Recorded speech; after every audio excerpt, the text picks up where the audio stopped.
Basig nakabalo mo, pa-comment kung unsa ni siya, no? At least para po makabalo ko kung isa tawag ana nga kapayas.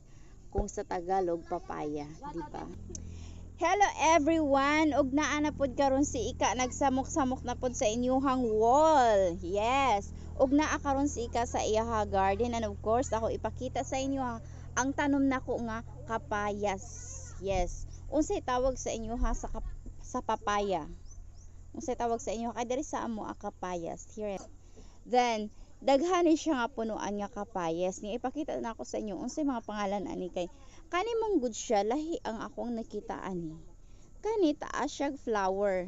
Unsay tawag ani niya nga matibog ba ni mahimo ba ni siyang bunga? Tan-aw na to. Kana siya. Kung adto na pud ta sa pikas punuan, mo na siya ko sa inyo nga ako ang ipakita kung unsay tawag ani nga mga kapayas kay naay ni sa akong mga tanom naay kapayas nga dako o taas siya og flower nya napod kapayas nga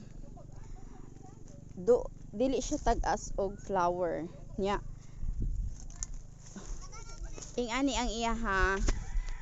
iyaha bulak kana nya ang iyaha matibog jud siya kung inyo makita naa na siya bunga. Ayan, naa na siya bunga guys.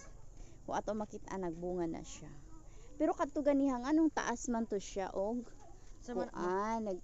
taas man to siya unsay tawag ani flower. So man na siya nga naglibog ko nganong ing ana man no nganong naay tag-as og flower og naay mugbo ang flower. Ang mugbo og flower mo to siyang ni tibog. Unya kana siya wala pa ni tibog. Nya dirita napod kapayas nga medyo purple ang iyahang stick sa iyahang leaves. Makita nato. Purple ang stick sa iyahang leaves. Unsay tawag ani nga kapayas? Unsay tawag ani nga papaya? Ayan. Nga siya usahay maglibog ko. Unsa klase nga mga papaya kay pagtanom nako isa ra man gud ni siya kabunga nya.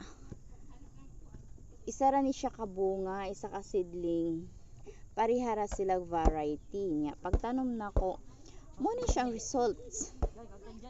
So basig nakabalo mo pa-comment kung unsa ni siya, no? At least para po makabalo ko kung isa tawag ana nga kapayas. Kung sa Tagalog papaya, di ba? Kung ako kapayas happy kaayo ko dagko na ako kapayas even I don't know kung mamunga ba tong taas nga flower or dili na. So muna siya guys, happy kaayo ko nga pag naa jud ay itanom na atay maani. So that's it for today. Thank you for watching.